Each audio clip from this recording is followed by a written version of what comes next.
Droit, justice, scandent des milliers de personnes dans le district stambouliote de Maltepe.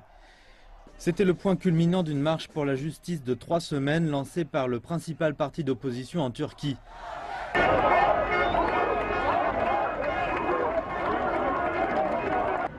La plupart des manifestants portaient des t-shirts avec le mot « Adalet » pour justice. C'est ce qu'ils disent qu'ils réclament.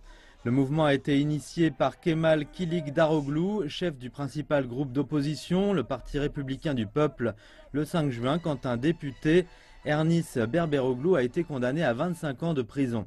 Il était accusé d'avoir fait fuiter auprès des journalistes des documents qui étaient censés montrer que le gouvernement armait les rebelles syriens.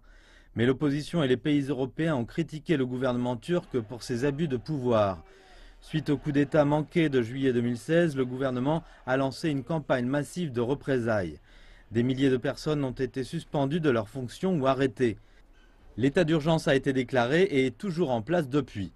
Le 16 avril, le président turc Tayyip Erdogan a remporté un référendum qui étend ses pouvoirs et lui permet en théorie de conserver son poste jusqu'en 2026, créant une vague de mécontentement.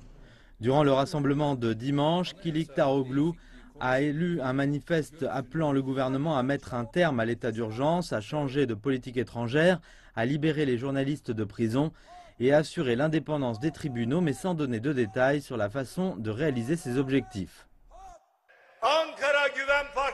Ici à Maltepe, nous avons terminé la marche qui a commencé le 15 juin 2017 au Güven Park d'Ankara. Mais personne ne doit penser que c'est la fin. Cette marche n'est qu'un début. Le président turc avait déclaré que ceux qui participeraient à la marche seraient considérés comme des soutiens au terrorisme. Le Premier ministre Yildirim a aussi exprimé des critiques. Le lieu de la justice, c'est le Parlement, pas la rue.